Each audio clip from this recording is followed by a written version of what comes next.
Good afternoon, everyone. It's Antonia. It's another week, June 25th. Happy to see you here. Whether I see you or I hear you, I'm glad that you could take the time today to join me. It's been another hectic week. A lot of things going on in our country. It's left me a little unsettled, but I'm glad that we're getting close to the weekend, and I'm glad that we're going to be spending some time together. So as you know, this is So Now You Know, and what we talk about here are just different issues and topics and maybe learning about different people that kind of just bring some insight to our own lives and maybe shed some lights on things that we've been thinking about or open us up to think about things a lot differently. So I'm excited that you're here today. As you know, last week we talked to the local president of our NAACP here in Stamford, Connecticut. And we also had Dr. Tishiana Amar, who came in and just talked about some of the effects of what we're seeing on TV and how do we handle that? What is our history as far as the NAACP in our communities, and what is their perspective as an organization as to what's going on in our country? And I'm really happy to announce today, as we were talking to President Guy Fort last week, today in town was a huge announcement of a partnership that he was part of with the state police of Connecticut. And having those two organizations come together and start to meet on a more consistent basis to talk about police brutality and what they can do to change that culture and create systemic change within the Connecticut police force. So I was really excited to see that, but I think that's a great example of just what Guy was sharing with us last week, that we have to move forward.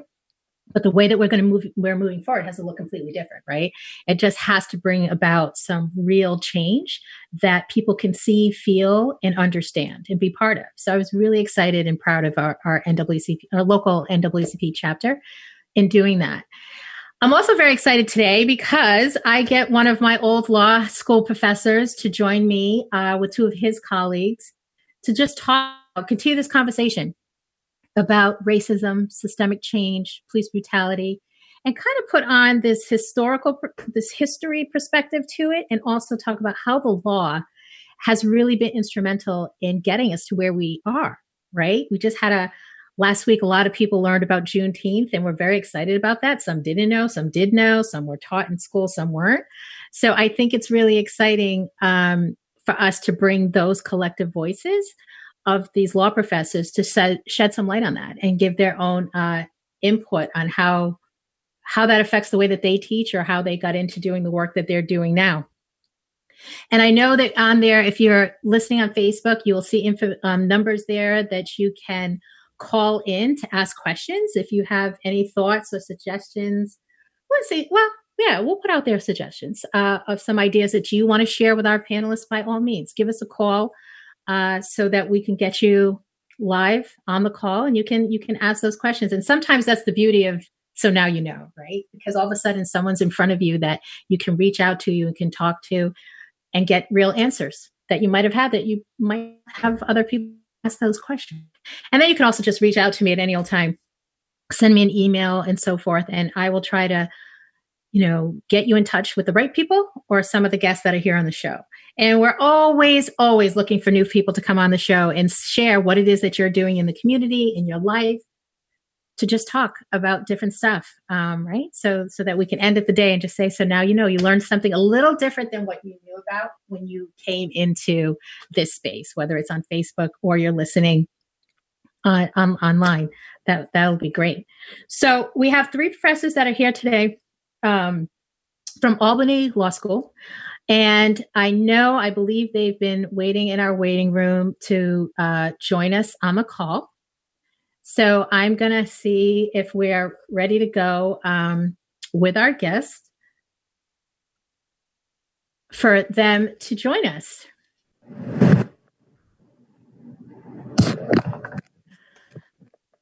Great.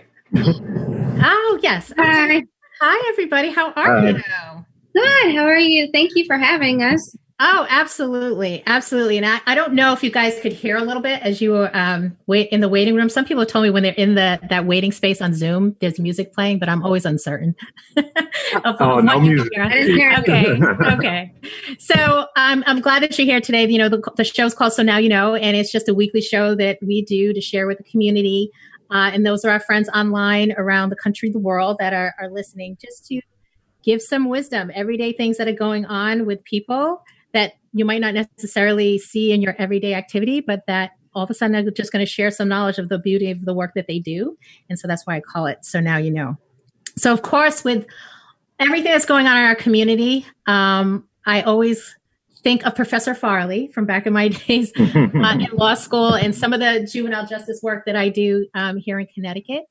I thought it would be a great idea to bring in some law professors to talk about what we're seeing going on in our country and kind of put it into that historical context, but also around the law, because I do truly believe that the law has kind of put us where we are today.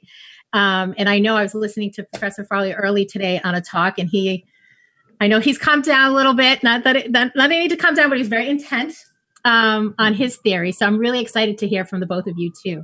So I don't want to take up a lot of time. I want to hand it over to you guys to just introduce yourself to our community. So we have, as I mentioned, Professor Farley. We have Professor Sundquist, right? I hope I'm pronouncing Sundquist. And we have Professor Dodd. So again, welcome to the call. And I guess I'm going to look at my screen and my pictures, and I'm going to start with you, Professor Dodd. If you could just introduce yourself to our listeners. Okay. My name is C.G. Dodds. I'm an assistant professor at Albany Law School. I'm the newest one of the bunch. I just got here about a year ago. Prior to coming to Albany Law School, I taught at UDC Law School. I also practiced law in D.C. For about 10 years, so quite a bit of time. And nice. I'm a graduate of the University of North Carolina at Chapel Hill and Howard University School of Law. Awesome. Welcome. Thank you. Okay, I'm going around here. So I'll go, Professor Farley, you're like in the middle of my screen. How are you today? I'm doing well. Thank you for having us on your show. Absolutely. So you have to introduce yourself. You got to tell us a little bit more about you. I know about you, but other people want to learn about you. My name's Anthony Paul Farley.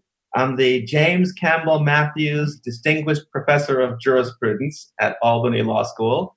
I am also, for one more week, the Peter Rodino Distinguished Visiting Professor at Rutgers Law School in Newark. So I'm happy to be here. I've been writing and publishing on the subject of today's conversation and related subjects for a lot of years now, and so I'm happy. I'm not going to ask what happens to you at the end of the week. Like you act like, okay, at the end of the week, like there is somewhere that you're going to go, right? It's not, or is it just that your fellowship's done? Sorry. I've actually been at Rutgers Law School this semester, so it's been fantastic. That's been great. Okay. But just as a visiting professor there.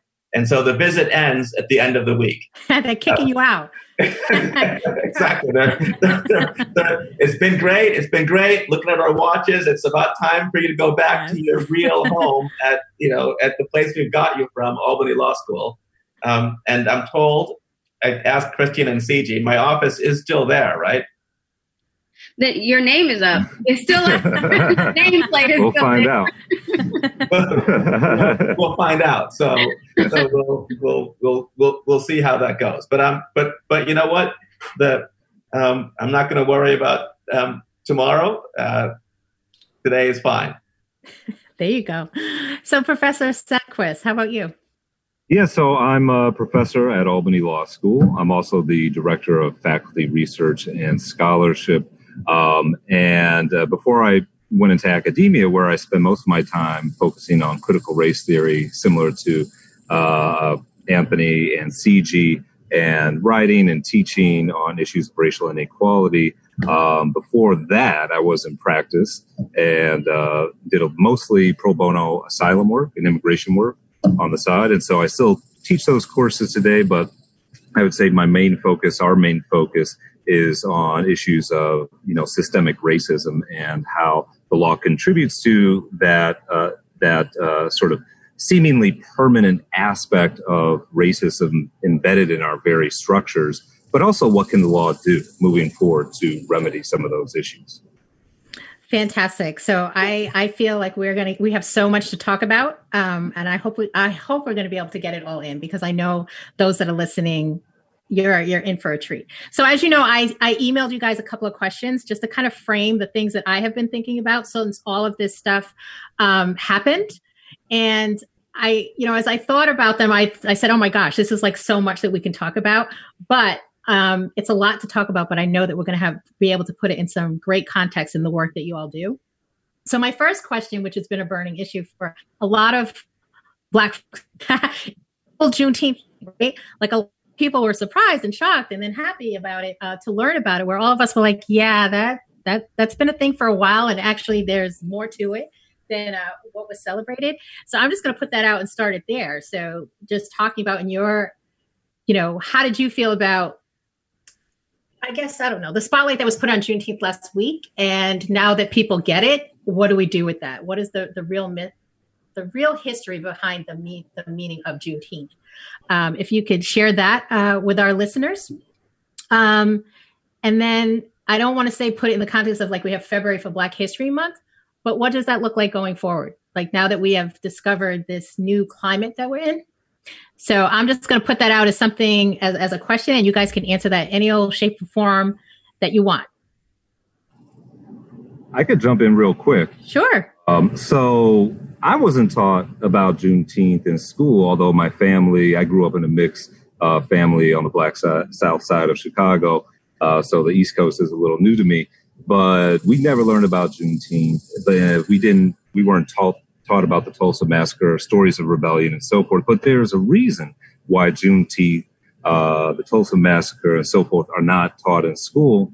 And that is the erasure of history supports a broader white supremacist project by selectively winnowing down which stories can be told, how those stories will be told, histories of Black achievement, of rebellion, of even emancipation, if we're thinking about Juneteenth, and freedom, are suppressed as they cut against this narrative of white superiority and innocence for the past, right? While histories of multiracialism, of post-racialism, of even colorblind equality, that is the idea that we move beyond racism, that we can no longer see color, that racism is aberrational and located in the individual as opposed to a systemic problem. That is promoted as they support this narrative of white innocence and government inaction in the face of claims of discrimination. And so that's my initial reaction to Juneteenth. Absolutely, it should be a national holiday. And absolutely, we should revisit how we teach our students about issues of race and racism. What are your thoughts, Professor Dodd? Of course, I agree with Professor Sundquist. I think that it's something that I've known about for quite a long time, but not long enough. I learned about it in college is when I found out about Juneteenth and exactly what it means. And I think it speaks to the construction or the racialization of history in this country. I think the U.S. has a problem with what has been deemed to be historical amnesia. The U.S. conveniently forgets about certain things that have happened. And I think that we have romanticized emancipation in a way in which all of a sudden you guys were free and everybody was great for a short period of time, because we know Reconstruction and segregation and all of those things happen. But there's this idea that these noble slave owners just told their slaves that now you're free and kind and gentle of it, right? And that's not what happened. You know, based on the pure economic model of slavery, these slave owners had a very real incentive in maintaining the property interest in their slaves because they were both capital and instruments of capital production. And so looking at it that way, we see just how strong of a grip white supremacy has on maintaining a property interest in our bodies because of recognition of the fact that you need our labor, you have to produce capital in some way. And that speaks to this broader narrative of how Black people are treated as a part of the history. We're treated as these objects and not as active participants in the history of this country. And in being treated as objects, we are acted upon. We don't have agency. Right? We were slaves and all of these things happened around us. But I remember growing up, the major thing that I wasn't taught was that Black people or people of color exercise agency in all situations. There was active resistance going on at all times. And so when I think about what lessons I'm missing, it is Juneteenth, but it's also about what were we actually doing? A lot of people also don't recognize that Juneteenth is particularly significant because for a long period of time, free Black persons were not even allowed to celebrate the Declaration of Independence because of the implications of the Haitian Revolution, right? Because the idea was that, if they hear about all of these revolutionary ideas, they're going to adopt them, they're going to revolt against us. And so that gives you another dimension of Juneteenth to think about. That was our Declaration of Independence as something that we can celebrate going forward. And I hope we do that now. Thank you. And before I get you, Professor Farley, we're going to take a very, very quick break, but I have about 5 questions to come up from that. So thank you so much for both of those answers. I love it. So we will be right back. That you're listening to So Now You Know. And Professor Farley, I see you're ready to go. So I'm just going to give you a minute. All right. We'll be right back.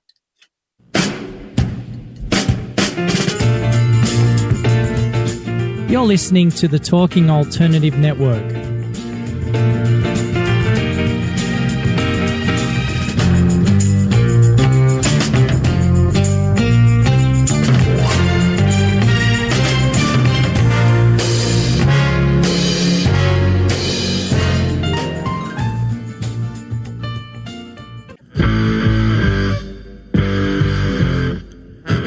Do you run or are ready to open your own business? Hi, I'm Jeremiah Fox. I've been operating and opening small business for the last 25 years, and I'm the host of the new show, The Entrepreneurial Web. Tune in every Friday at noon Eastern Time for insights and stories on the nuances of running small business right here on Fridays at noon, talkradio.nyc. Are you a conscious co-creator? Are you on a quest to raise your vibration and your consciousness? I'm Sam Leibowitz, your conscious consultant, and on my show, The Conscious Consultant Hour, Awakening Humanity, we will touch upon all these topics and more. Listen live at our new time on Thursdays at 12 noon Eastern Time. That's The Conscious Consultant Hour, Awakening Humanity, Thursdays 12 noon on talkradio.nyc.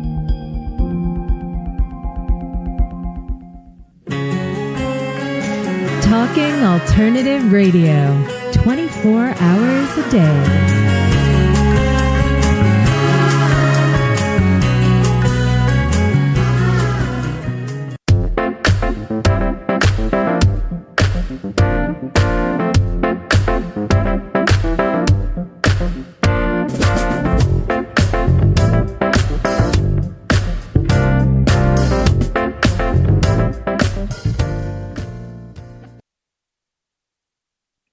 So we are back on So Now You Know, and we are here today with our law professors from Albany Law. We have Professor Dodds, Professor Sundquist, and Professor Farley come back. Hey, I hear you. There you are. There you go. Oh. How are you? You're back with us. I'm great. I could have just lost you on my screen too, but you probably were already there. I hope I'm here. Yes, you are. We see you. Great. So I think Juneteenth is depending on what we do with it, right? So Juneteenth is an invitation to think about the meaning of history, the meaning of received history, the way we have been lied to about everything. So the Juneteenth, as my colleagues have suggested, is an invitation to think about ourselves as agents of history and not just objects of history. Juneteenth is a tricky Trojan horse sort of gift if we receive it as a gift, right? Think about Juneteenth. It can turn on itself where we start thinking of ourselves as objects, waiting around to hear that we have been liberated. Juneteenth is different from celebrating Nat Turner Day in August, right? So we could think about August 21st, 1831 and Nat Turner's Rebellion. We could think about August 21st, 1971, and George Jackson's aborted rebellion, right? Both of them are killed by the same forces of racism, like moving from 1831 to 1971.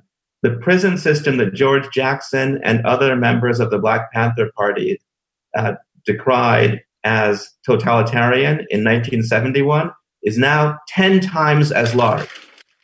Right. So I think that we really have to think about the emancipation in a different way. W.E.B. Du Bois, when he wrote Black Reconstruction in America, was very careful to point out that the slaves in America, like slaves everywhere, were not freed by anyone. They freed themselves. The general strike in the South, as thousands of them went north to join the Union Army, a Union Army that didn't want them, crippled the South's capacity to wage the war.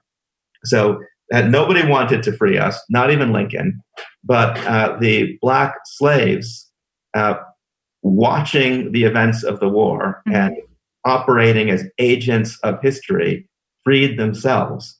And to the extent Juneteenth is an invitation to forget about that, we have to be very careful. I mean, I do think it's interesting to say that it could, and there has been talk, right, of making it a national holiday, but I at the back of my mind, I'm like, well, how does that compete with February and Black History Month? Like what is that going to mean between the two? So I do think a lot of our history has been missing for so long that people just are awakening to say, wow, there's actually a lot of stuff that I can learn that I should have learned that I didn't learn. But it's like, well, you still can learn it. And so my next question to you, as you guys just put that all in context, is equity and inclusion. And what does that mean today? Like when we see that word, because a lot of times I've seen all these, and I'm sure you guys have seen statements of support. We just need to get rid of systemic racism and police brutality. Like this is something that had not been going on for a very, very long time, as you all just explained. And we didn't even get into other things that we know have happened to our community over time that have created this, right? So what are your thoughts about that moving forward? When we think about equity, inclusion, in where our country is right now, is that even an option now? Is that a possibility? How do we go about bringing that? And I know, Anthony, like being very intentional and maybe almost violent in some shape or form, but I think it's interesting because I think it's an out for non-Black folks to say that is the answer in itself, is to do more, look at inclusion and equity, look at diversity training, look at all that. But I think it needs to be something bigger than that. So your thoughts on that? Well, I think it's so easy to say inclusion that it's a wonder that more people don't say it, right? It's the easiest thing in the world. We'll include you, right? Come on. Like, okay, fine, have a job, right? Right, make some money. Make some money. And also, by the way, obey all the other workplace norms. And the primary norm is never make us uncomfortable about our history of excluding you and yours. So if you mention racism, for example, all bets are off. Right. You'll have to, as don't put any blame. Don't make us, right? Look at our own blame, like blaming ourselves is what I feel, right? As long as you're not saying that. As long as you're not saying that, then we're fine. As long as you will, as Du Bois put it, wear the mask that grins and lies, that's fine. Don't show any solidarity to others either, because that will also get you in trouble. So I think that this inclusion thing is very easy.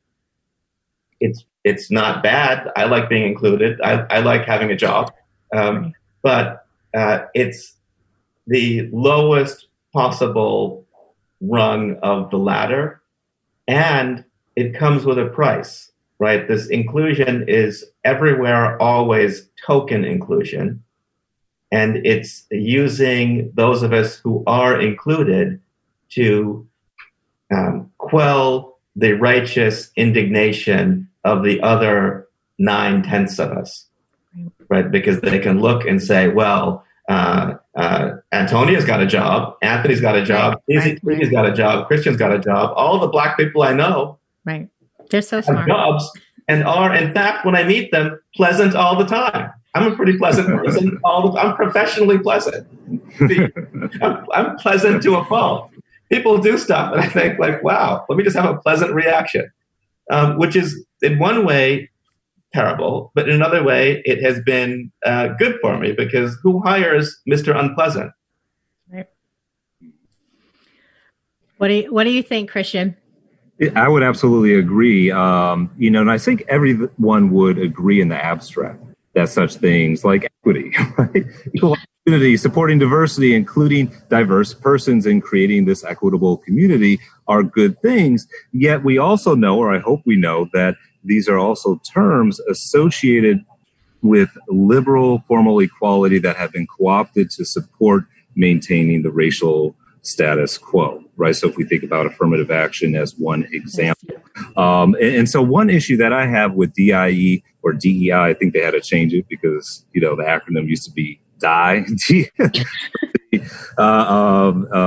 inclusion and equity, are often used as a cover by institutions, by businesses for performative allyship, right? To release a statement on George Floyd, or to hire a diversity and inclusion director or dean that can be then used as a buffer to shield the administration or the corporation from criticism, all the while not taking steps to create meaningful change. So I think we need to be, in other words, there's a tendency when we think about these initiatives to be reactive as opposed to proactive, as opposed to working on dismantling racism every day, not just when another Black man is shot by police.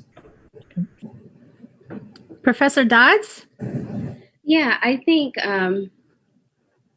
equity and inclusion is problematic for all of the reasons that have been stated. And I think for me personally, I'm a bit radical when it comes to this sort of thing, because I feel like, in the immortal words of Rihanna, pay me what you owe me. Right. I think at this point, that's right. I'm not interested in your statements. I'm not interested in, Amazon saying we support Black Lives Matter, or anybody doing all of those things. Pay me what you owe me. Where is my money? I don't want any programs. I want a check. And I think that until we have reparations, all of this equity and inclusion and all of those things will be irrelevant. And I really mean irrelevant, because it is lip service in a way. It makes you feel good, but a lot of times there's no teeth in it. There's no bite in it. As someone who's worked at a couple of large law firms that had big equity, diversity, and inclusion programs, yeah, it's nice to say that's what we have. You use it for recruiting. You use it to make yourself feel good to get more clients. But when it comes to actually promoting lawyers of color into certain positions, it never happens. And so I always sort of side-eye equity and inclusion, because it comes across as a PR spin to me. I know it sounds cynical. I'm not interested. I'm interested in reparations. So let me ask each of you this. And you mentioned affirmative action as one of these legal doctrines that was out there that has, been chipped away over the years. To each of you, what part do you feel in history of the law was the most detrimental to our people as far as setting us up for what is happening right now in our country? What part of the law do you feel was instrumental in the policies that were put in play that have now, over the last 20 years or so, really got us where we are as Black folks? I don't even say 20 years, because I think we can go even further back than that. But in your opinion, like, what part of history do you look at undoubtedly that you say it's right here? This was the turning point right here. And we're going to take a break soon, so we'll just start. And then I might interrupt you, but then I want to come back to hear that, because that's been on my mind a lot. And are you going to start?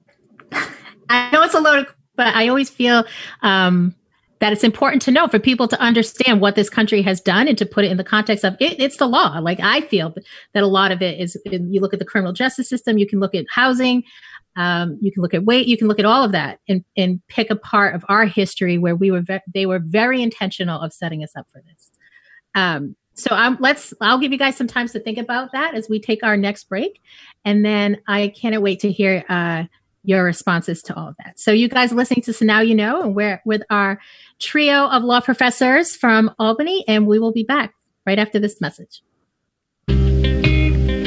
You're listening to the Talking Alternative Network at www.talkingalternative.com. Now, broadcasting 24 hours a day. Talking Alternative.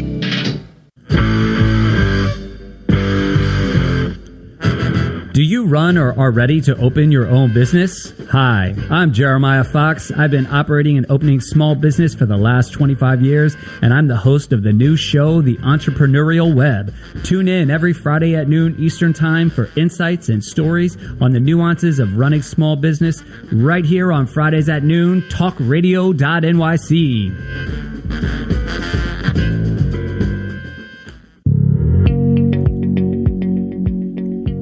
Do you love or are you intrigued about New York City and its neighborhoods?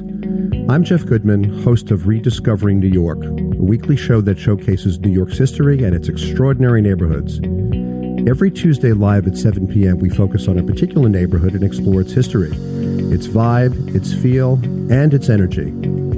Tune in live every Tuesday at 7 p.m. on talkradio.nyc.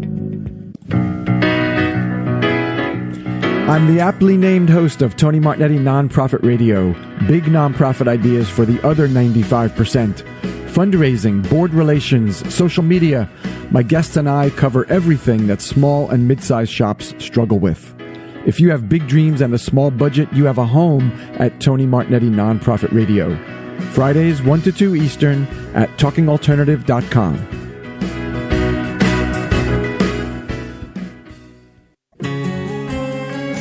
Talking Alternative Radio, 24 hours a day.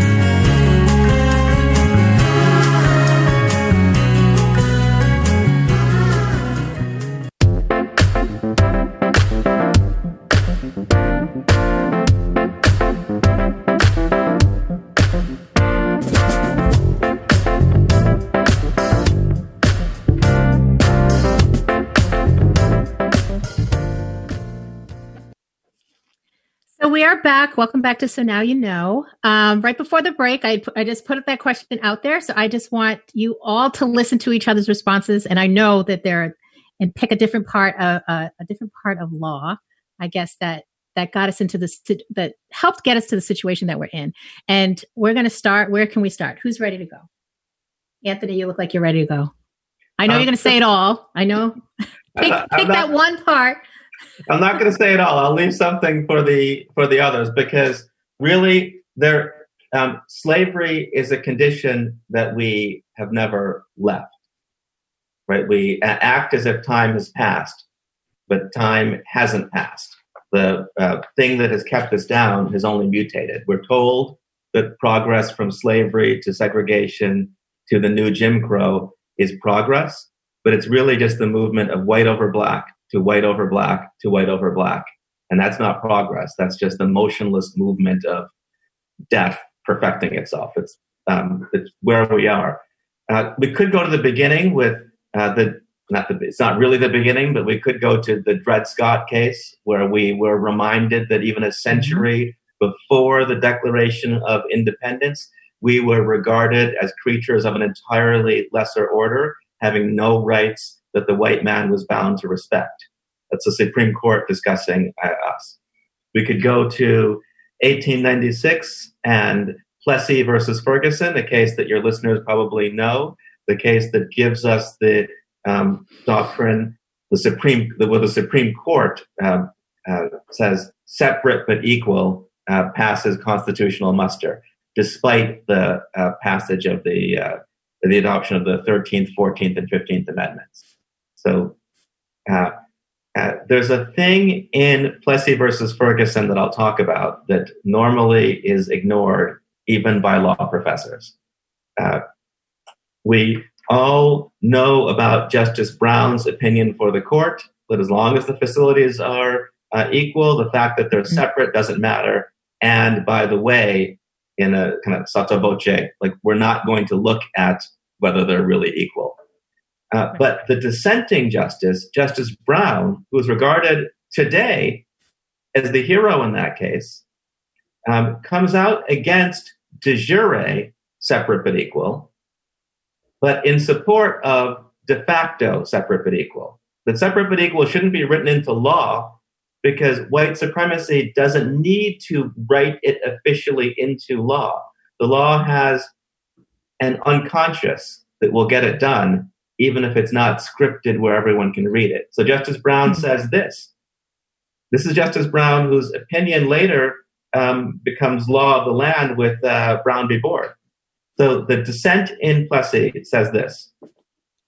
The white race deems itself to be the dominant race in this country. And so it is in prestige, in achievements, in education, in wealth, and in power. So I doubt not it will continue to be for all time if it remains true to its great heritage and holds fast to the principles of constitutional liberty. So those of us who are critical race theorists have spent time with this passage and others like it. And in our work, we show ways in which these principles of constitutional liberty carry forward all of the old oppressions of the past. Okay. I am going back to law school. I'm sitting here like taking notes and I'm like, wait, so Professor Dodd, what stands out to you? I think what stands out to me is the original draft of the Declaration of Independence. I think in that original draft, Thomas Jefferson specifically mentioned slavery and the slave trade as one of the grounds upon which the colonies had a right to revolt. It was a number of offenses that the king had made that gave a reason for the colonies to revolt.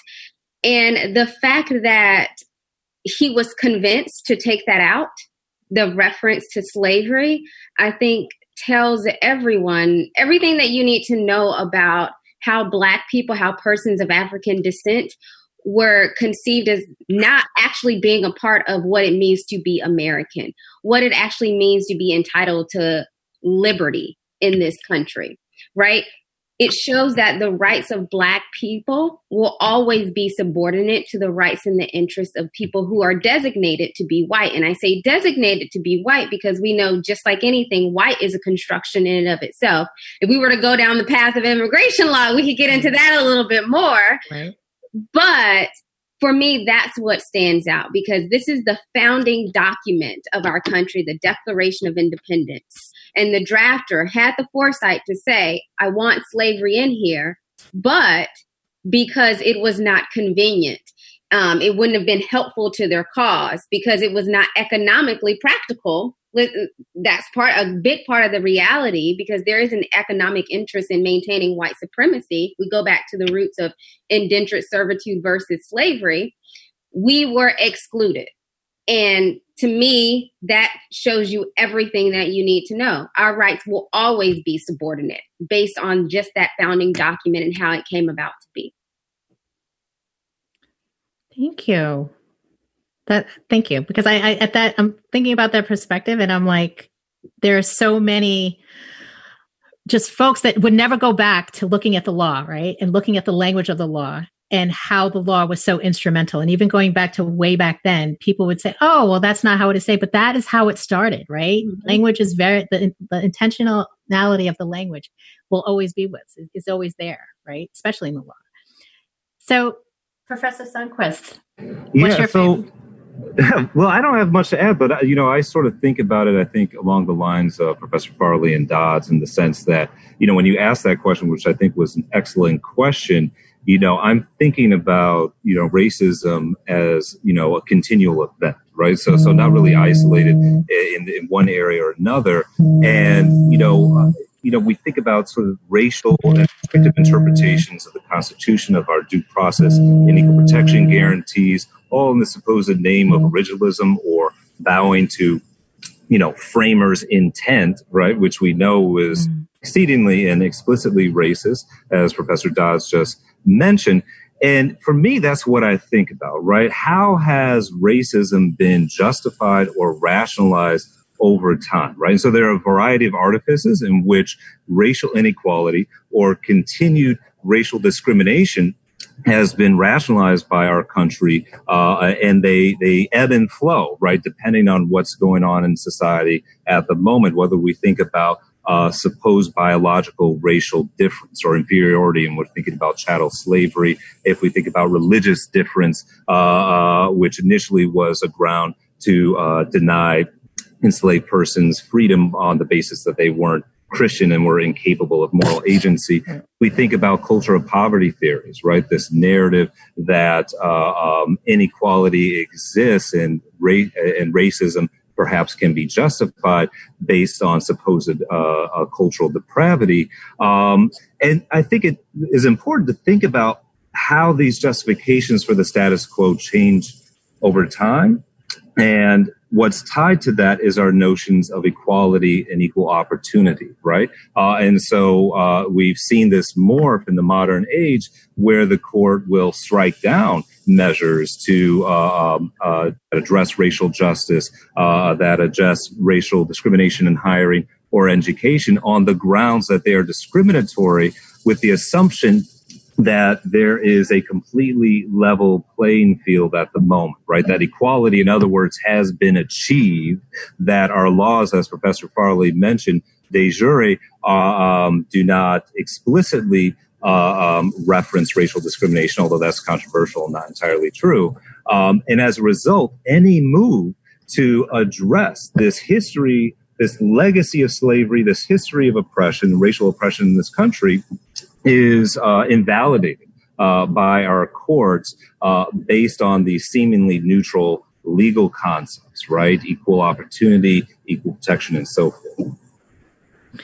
I am so appreciative of the context that you guys put that in, because I think a lot of times when people debate the importance of the president being able to appoint a Supreme Court justice, it gets lost as far as what our history in the legal world has been, and how a lot of these doctrines and these themes and what we're talking about is able to stay alive and well within our laws of the land.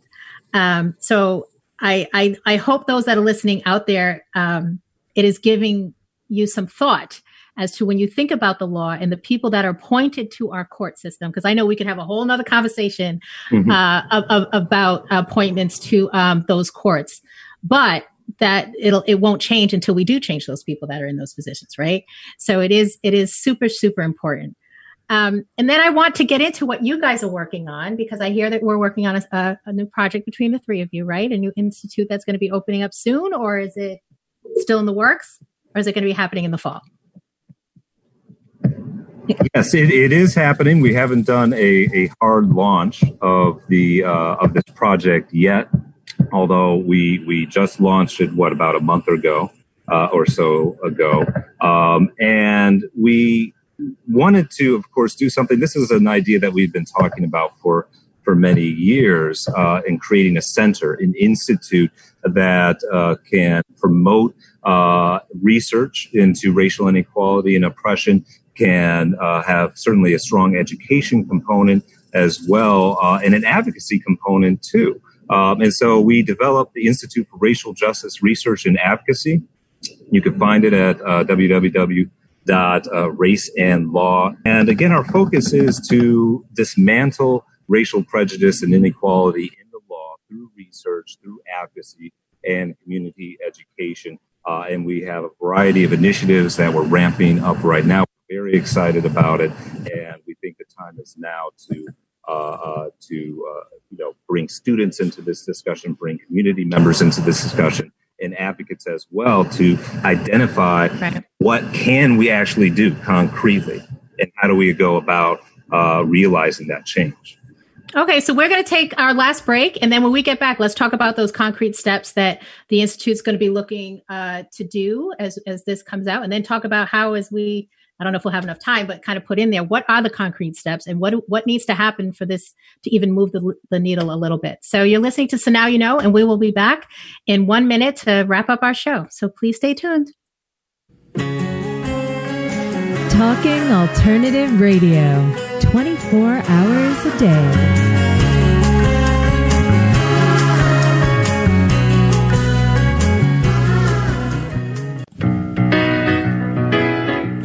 I'm the aptly named host of Tony Martignetti Nonprofit Radio, big nonprofit ideas for the other 95%. fundraising, board relations, social media. My guests and I cover everything that small and mid-sized shops struggle with. If you have big dreams and a small budget, you have a home at Tony Martignetti Nonprofit Radio. Fridays 1 to 2 Eastern at talkingalternative.com. Are you a conscious co-creator? Are you on a quest to raise your vibration and your consciousness? I'm Sam Leibowitz, your conscious consultant, and on my show, The Conscious Consultant Hour, Awakening Humanity, we will touch upon all these topics and more. Listen live at our new time on Thursdays at 12 noon Eastern Time. That's The Conscious Consultant Hour, Awakening Humanity, Thursdays 12 noon on talkradio.nyc.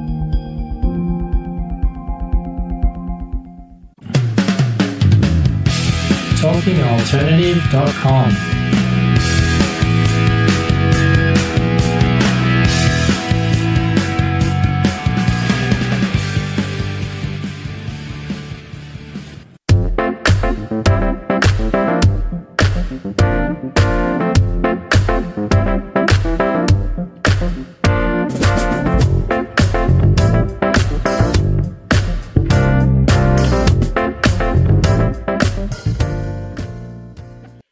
We are back. It's So Now You Know, and we're getting ready to wrap up the show. But Professor Dodds, I want you to share a little bit more about the Racial Justice Research and Advocacy Project. Where is it going to be based out of? And specifically, what projects, or where will you start with the advocacy? Let's start with that. What are our concrete steps to make this needle move? Gosh, where do you start? I think there are so many different avenues for advocacy. I know that we're looking at, okay, well, what can we as individuals, what can we as a group of professors, what can we, as professors who sort of occupy this interesting space with our students, how can we help them to utilize different avenues of advocacy? So we're looking at one aspect of it is, of course, education. So how do we provide the community as well as other educators with resources so that they can educate themselves and their students on systemic racism? We also can look at advocacy. How can we connect people with organizations through which they can connect with, right? To advocate on behalf of the issues that they think are important to them or the issues that are necessary in order to dismantle systemic racism. And we're also looking at different methods of engaging with the community. And when we say the community, of course, that's a broad swath of individuals. How do we engage with the community on a level that makes dismantling systemic racism a real possibility? And I think that in choosing to take part in this endeavor, we are all thinking about, okay, well, what can we do? What concrete steps can we take to make this a reality? And I think that everyone has a unique opportunity to take stock of themselves, to say, all right, what does being a part of the solution look like for me? Everyone has a different role to play. Some people, they don't want to be out front. That's not the role that they want to play. And I think that as individuals, we have to take stock of ourselves and decide, what can I do and what do I want to do and what am I willing to do? Because, of course, with any action, there are consequences for those actions. And so I definitely think that is the first step, deciding what as an individual do you want to do, will you do? So we have to wrap up, but I am so thankful that you guys have joined us today, and you're definitely going to come back because we want an update of how the Institute's going. And then we also want to get some more insight because we could have talked a little bit more about this. So I am very thankful for Professor Dodd, Professor Sundquist, and Professor Farley for joining us today. And I'm just going to leave my 2 bits and just say, I feel that the community needs help in special educational law and the juvenile justice system. There was a key places in our community where the law is just totally derailing our youth. And then our parents just aren't equipped with the education to guide them through the educational process of special educational law, and are just getting the short end of the stick. So I totally appreciate you guys for coming and taking the time. We will be here next week, same time for So Now You Know. And it's Antonia, and I hope everyone has a blessed week and stay happy and healthy. We'll talk to you guys soon. Thank you. Thank you.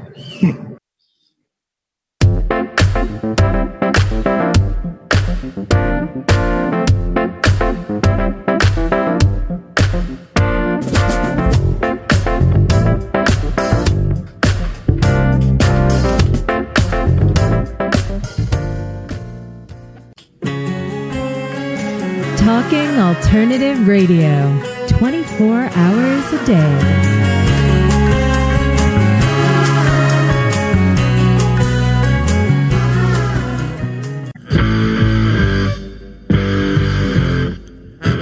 Do you run or are ready to open your own business? Hi, I'm Jeremiah Fox. I've been operating and opening small business for the last 25 years, and I'm the host of the new show, The Entrepreneurial Web. Tune in every Friday at noon Eastern Time for insights and stories on the nuances of running small business right here on Fridays at noon, talkradio.nyc.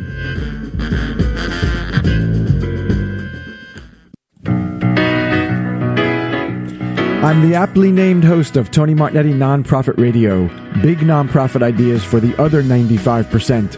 Fundraising, board relations, social media. My guests and I cover everything that small and mid-sized shops struggle with. If you have big dreams and a small budget, you have a home at Tony Martignetti Nonprofit Radio. Fridays 1 to 2 Eastern at talkingalternative.com.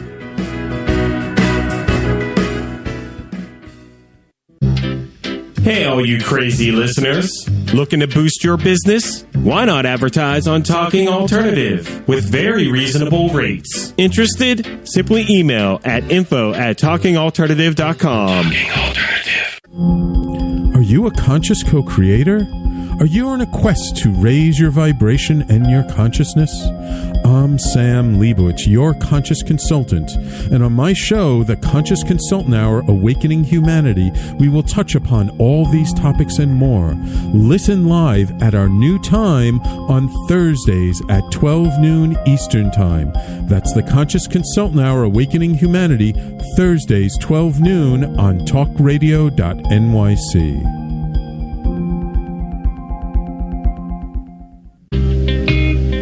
You're listening to the Talking Alternative Network at www.talkingalternative.com. Now, broadcasting 24 hours a day. Talking Alternative. Do you love or are you intrigued about New York City and its neighborhoods? I'm Jeff Goodman, host of Rediscovering New York, a weekly show that showcases New York's history and its extraordinary neighborhoods. Every Tuesday live at 7 p.m., we focus on a particular neighborhood and explore its history, its vibe, its feel, and its energy. Tune in live every Tuesday at 7 p.m. on talkradio.nyc. You're listening to the Talking Alternative Network.